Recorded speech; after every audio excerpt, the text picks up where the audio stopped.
on parle des bibliothèques ecclésiastiques à l'époque concordataire. Il s'agissait de retracer un portrait intellectuel du clergé sur un long 19e siècle, entre 1802 et 1914. L'idée était de comprendre quels étaient les centres d'intérêt de ce personnage central des campagnes françaises et de la vie sociale en général, qu'est le clergé, qu'est le prêtre séculier, le prêtre diocésain, qui représente souvent dans les petites paroisses de campagne, y compris dans les paroisses urbaines aussi d'ailleurs, un élément essentiel de la notabilité locale. L'idée donc était de comprendre ses centres d'intérêt, ses passions, mais aussi sa conception du catholicisme et la conception qu'il avait de son rôle en fonction des spécificités du lieu où il l'exerçait. Pour ça, donc, j'ai essayé de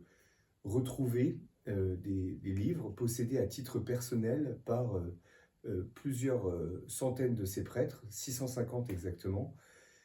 à partir de 5 diocèses que j'ai choisis pour la diversité de situations qu'ils représentaient, à la fois sur le plan économique, social, géographique bien sûr, politique et même religieux, puisqu'on y trouve des diocèses fervents et d'autres plus tièdes, pour reprendre la terminologie du chanoine Boulard. Ces 5 diocèses, ce sont Troyes, Chartres, Cahors, Rennes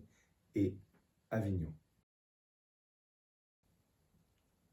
Pour constituer donc cet ouvrage, je me suis principalement appuyé sur les inventaires après décès.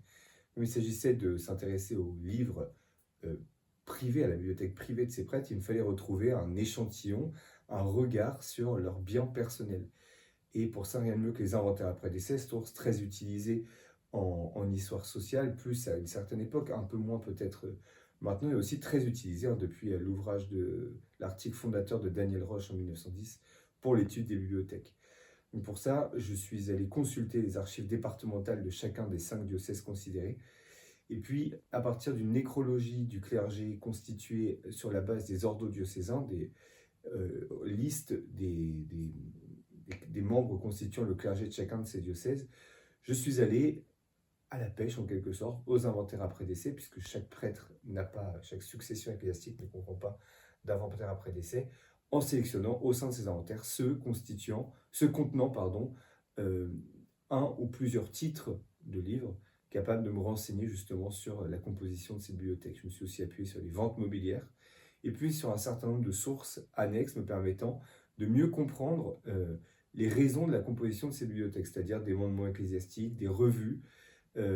mandements diocésains, et puis tous les textes en général émanant d'autorités ecclésiastiques, quelles qu'elles soient, concernant la lecture en général et puis la lecture ecclésiastique en particulier. Pourquoi lire ce livre ? Parce que j'y ai passé un certain temps. Il s'agit d'une thèse, d'un ouvrage publié à partir d'une thèse de doctorat soutenue en octobre 2023 à Sorbonne Université sous la direction du professeur Jacques-Olivier Boudon. Mais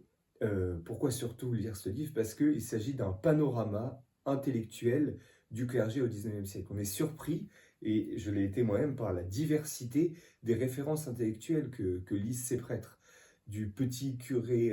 de campagne breton qui s'intéresse à l'astronomie et qui possède des livres sur la découverte, sur les découvertes astronomiques de Leverrier alors qu'il meurt un an après ses découvertes, de cet aumônier de lycée à Figeac qui est passionné de littérature, qui lit Zola,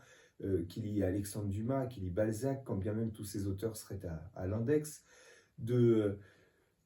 ces chanoines du XVIIIe siècle morts dans les premières années de l'Empire, qui possèdent des incunables de vieilles éditions Elzévier des classiques latins, en passant évidemment par les classiques prêtres érudits que l'on connaît grâce à Gérard Cholvy ou à Sylvain Milbach, comme ce chanoine troyen qui possède toute une littérature historique sur les spécificités archéologiques et locales de Champagne. Pourquoi aussi lire ce livre ? Parce que, et c'est une des spécificités des inventaires après décès, parce qu'il offre une porte d'entrée sur la vie quotidienne, d'où le titre, lire au presbytère, avec tout ce que ça évoque d'intimité, de confort. Il représente une porte d'entrée sur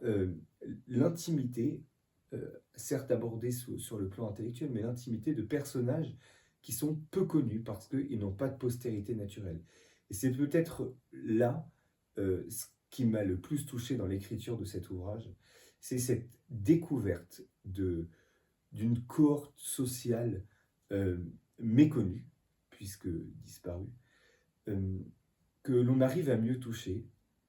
grâce à l'écriture de ce qui se veut être un,